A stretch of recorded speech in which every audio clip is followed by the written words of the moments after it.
In the post-nuclear hellscape of the American wasteland, most factions are, understandably, out for themselves. Mercenary bands, raider gangs, merchant cartels, and more. The wasteland has a habit of producing groups whose sole purpose is their own continued existence. Some, however, dedicate themselves to serving a higher purpose. Enter the Brotherhood of Steel. The group that would become the Brotherhood has its origins in the weeks just before the Great War of 2077, when the Army garrison at the Mariposa military base in California discovered the grotesque experiments being conducted on prisoners of war using the forced evolutionary virus. The commanding officer of the garrison committed suicide, not being able to handle the horrors his men uncovered, leaving leadership of his men to his second-in-command, Captain Roger Maxson. Maxson swiftly took control of the situation, beginning to interrogate and execute the scientists involved in the experiments. Finally, on October 20th, 2077, Maxson declared over the radio that his unit was in full rebellion against the United States. The garrison moved their families into the base in preparation for retaliation the government would surely make. But nothing came from the U.S. government. Instead, on October 23rd, nuclear warheads rained from the sky, effectively destroying the system that Maxson and his men had rebelled against. While Mariposa itself was spared from the bomb, Maxson feared for his men and their families' safeties. After radiation levels on the surface had fallen to what were deemed acceptable levels, the remaining scientists were executed and buried, and Maxson's unit and their families began their pilgrimage to another facility, a government bunker known as Lost Hills. In an event now mythologized as the Exodus, the group traveled south, being challenged by roaming bandits all along the way, as well as division within the ranks, leading to a schism when Sergeant Dennis Allen and a group of power-armored soldiers decided to head to the West Tech Research Facility instead of Lost Hills. They were never heard from again. After many casualties, including Maxson's wife, the group finally arrived at Lost Hills. As the new residents of the bunker settled in, Maxson attempted to contact anyone he could. He was only able to find U.S. Army Ranger Lieutenant Elizabeth Taggarty, whose unit had been conducting war games in Appalachia when the bombs fell. As Maxson revealed the horrors of Mariposa, Taggarty's view of the America she had served was shattered, leading her to join Maxson's cause from Appalachia. As the years passed, morale plummeted in Lost Hills. The reality of the situation had set in. The world they had known was over. They had lost everything. Seeing the communal depression his men had fallen into, Maxson knew the people now under his protection needed something to fight for, something to live for, so he gave it to them. I know most of you love America. Good old red, white, and blue. But those of us who served at Mariposa know something. America failed. Not because of its citizens, who lived clean lives filled with hardship in a never-ending war. Certainly not because of its fighting men and women. God bless them. No. Its leaders failed us. Senators, generals, presidents, all those bastards. Their failure almost destroyed all mankind. But I look around here, and I see survivors. People too stubborn, people too damn ornery to die. We've fought, and we've endured, and we finally have a small patch of safety. But having a home isn't enough. Something more. What we need is purpose. We cannot look to the America of old for that purpose. We have to build our own. So tonight, as we break bread together, let us forge together something new, something strong, something we can be proud of, something we can preserve what's best of what's come before us and use it. And one day, we will reclaim what was lost. Let us forge a Brotherhood of Steel. Maxon reorganized his fellow survivors into a chivalrous order, one reminiscent of those of the Crusades, dedicated to making sure the horrors of Mariposa, brought on by the misuse of advanced technology, would never happen again. This order would be made up of scribes to document pre-war technology, knights to maintain the Brotherhood's equipment and serve as foot soldiers, and paladins to lead the charge in combat and serve as security. As they solidified their new ideology, the Brotherhood began to bolster its numbers, taking in new recruits from the remnants of military units and survivalist groups. In Appalachia, newly anointed Paladin Taggart moved her regiment south from the Camp Venture survivalist camp to the Allegheny Asylum, declaring it Fort Defiance. As part of Maxon's humanitarian efforts, the Appalachian Brotherhood secured the Thunder Mountain power plant and crushed the super mutant threat at Huntersville. While these victories were large, another threat appeared in West Virginia, the Scorched Plague. A contagion spread by large mutated bats, the Scorched Beasts. The Scorched Plague turned all it affected into zombie-like creatures, rotting their skin and causing the growth of large crystallized lesions. As the breadth of the plague grew, and the Brotherhood began losing ground to the mutants, Taggart suggested to Maxon that they use extreme measures to eliminate the Scorched, Appalachia's automated nuclear launch system. Maxon was horrified, forbidding it, seeing it as the gross misuse of technology that had caused the formation of the Brotherhood in the first place. Eventually, the communication systems that had kept Lost Hills and Taggart's Brotherhood in contact failed, leaving what remained of the Appalachian Brotherhood completely isolated. Out of options, Taggart initiated Operation Touchdown on January 28th, 2095, tracking the source of the Scorched Beast to a mining complex in the southeast. Taggart organized a strike team to hopefully destroy the home of the mutated menaces. During the attack, the entire strike team was lost, including Taggart, but their mission seemed successful, as the Scorched Beast numbers appeared to drastically lower. For a time, at least. Within a few months, the Scorched Beast began reappearing en masse, and it was clear that Taggart had ultimately failed. The remaining members of the Appalachian Brotherhood scattered, either going into hiding or dying to the wasteland.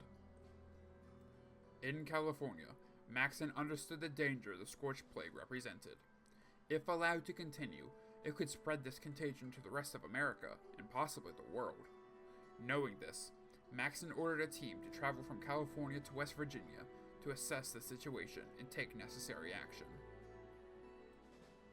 The team was led by Paladin Leah Romani, who many of the Brotherhood's elders wanted gone from Lost Hills due to her ideological conflicts with them. The team of 5 left Lost Hills and experienced much hardship during their journey.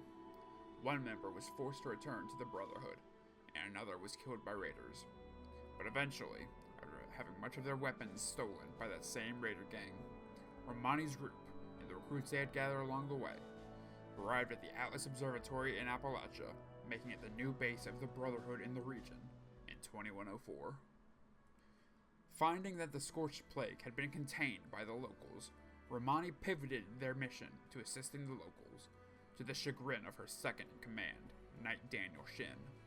Shin believed in a strict adherence to the Brotherhood's code of protecting pre-work technology first.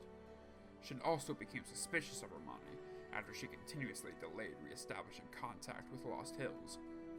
Shin's fears were solidified when, upon discovery of a long-range transmitter that could reach the main Brotherhood force, Romani destroyed it, scared that her rank would be stripped from her if the Outers knew how she conducted the mission.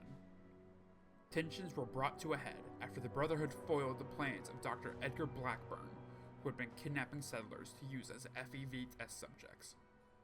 Lost Hills never learned what happened to the expedition that they sent to Appalachia, but it's likely only one of its leaders survived. As the years passed, the Brotherhood became more isolationist and solitary. As its original leaders died, including Maxon, the Brotherhood gradually began to move away from its humanitarian efforts. While they did maintain trade relations with outside settlements and clashed with raider groups, the Brotherhood mostly kept to itself in the decades after Maxon's passing. This isolation was disrupted in 2161 when Brotherhood patrols began discovering strange mutants in the wasteland. Believing someone to be creating a super mutant army, the current High Elder John Maxon, grandson of Roger Maxon, attempted to convince the Elder Council to take action against the amassing mutants, to no avail. The stalemate between Maxon and the Elders was broken after a dweller from Vault 13 was inducted into the Brotherhood after rescuing a kidnapped initiate and completing a thought-to-be suicidal mission.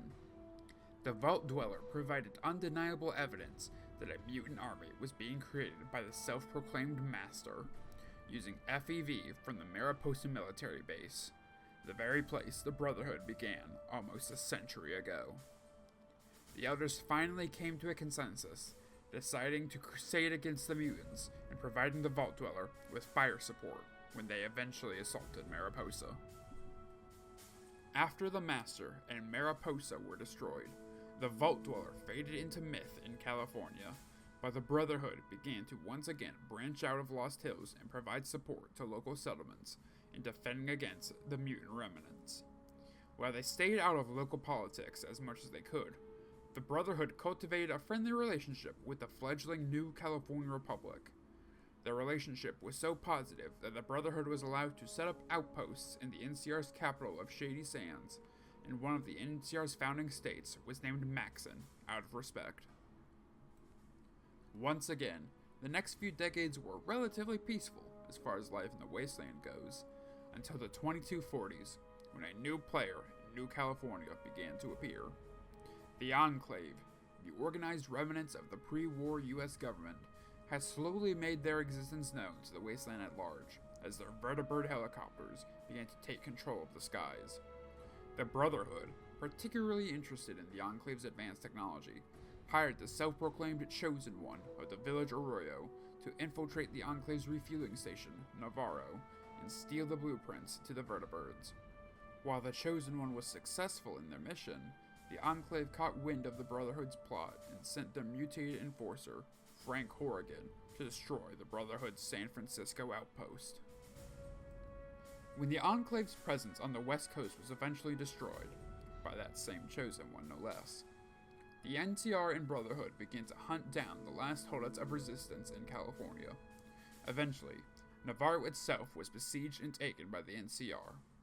Relations between the Brotherhood and NCR began to sour, however, as the former saw the latter incapable of responsibly using the recovered Enclave technology. With the threat of the Enclave neutralized, the Brotherhood elders decided that the Brotherhood should once again attempt to make a presence on the East Coast. Wishing to raid pre-war government technology stashes, Paladin Owen Lyons led a small contingent toward Washington, D.C.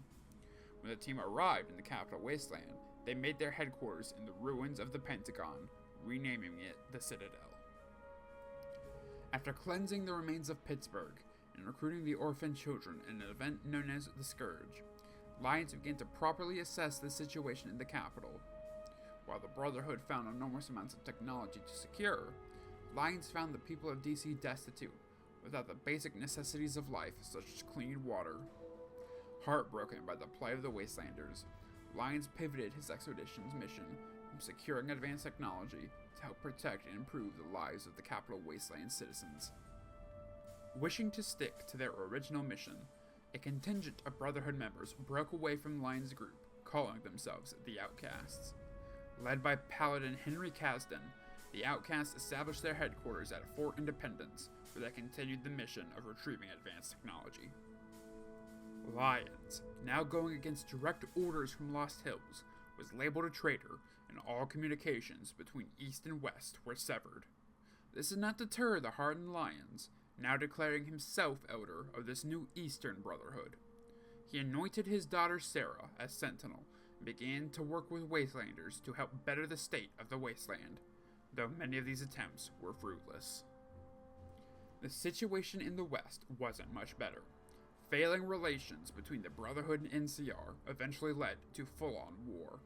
While the Brotherhood had a vast technological advantage to the NCR, the Republic's manpower superiority allowed them to take the losses that the Brotherhood couldn't, both because of their strict recruitment policies and the use of impossible to replicate pre-war equipment.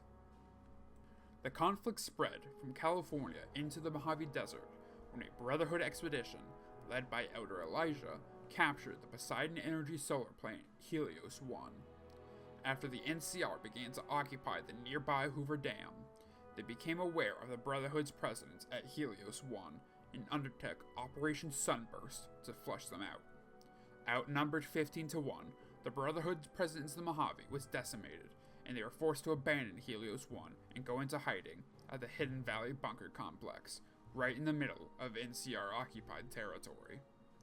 Elijah deserted the battle, leading to him to be pursued by Brotherhood assassins, and leaving the eldership of the Mojave Brotherhood to Senior Paladin Nolan McNamara. Back in the east, the Enclave had resurfaced and had gained control of a civilian humanitarian project, Project Purity, for their own genocidal purposes, along with beginning a prolonged terror campaign throughout the capital wasteland. While the Enclave had a technological advantage and manufacturing capabilities thought to be lost to nuclear devastation, the Brotherhood, along with the civilians who had been working on Project Purity, held an ace up their sleeve. Liberty Prime, a pre-war superweapon meant for the American reclamation of Alaska, was left incomplete in the labs under the Pentagon. Repairing the robot's power supply to make it functional, the Liberty Prime helped drive the Enclave from Project Purity, giving unto the people of the wasteland that is athirst the water of life, freely. While Liberty Prime was destroyed by the Enclave during the conflict, the Brotherhood's Special Forces unit, Lion's Pride, was eventually able to destroy the Enclave's HQ in the east at Adams Air Force Base. Soon after the defeat of the Enclave, Owen Lyons died of natural causes, and his heir would fall in combat, leading to the ascension of the last descendant of the Brotherhood's founder, Arthur Maxson. With one major threat of the region dealt with, the Brotherhood and Maxson began to consolidate their power. They secured Adams as a new base, led a successful offensive against the super mutants, and held negotiations which successfully brought the outcasts back into the fold and re-established contact with the West. As DC was secured, the Brotherhood began to send out recon teams across the eastern seaboard to discover new caches of advanced technology that could require their attention. What caught their attention was the ruins of Boston, now referred to as the Commonwealth. Rumors of a mysterious institute spread all across the wastes, a cabal of scientists undertaking experiments not thought possible even before the war. These rumors were so prevalent that one of the Brotherhood scientists defected to attempt to join the institute. The Brotherhood recon teams in Boston were eventually able to prove the existence of the institute, along with their technological prowess, and a reason for their destruction. The institute had, somehow, mastered the ability to create synthetic humans indistinguishable from those born of the womb. Seeing this as a martial misuse of technology, the very same that the Brotherhood was founded to prevent, in 2287, Maxson mobilized a force to the Commonwealth to destroy the Institute.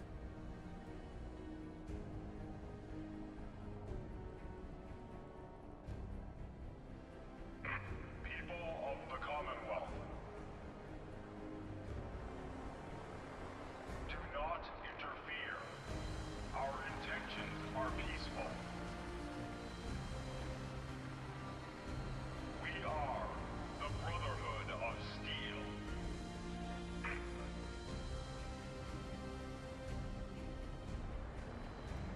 Arriving in an airship constructed using Enclave technology from Adams AFB, the Brotherhood swiftly began a campaign to locate the Institute and repair Liberty Prime for an assault, making their base at the Boston airport. While it's unknown how the Brotherhood's crusade in the Commonwealth ended, by 2296, the Brotherhood was able to redirect at least some of their forces west in order to reinforce the Californian Brotherhood in their ongoing war against a weakened and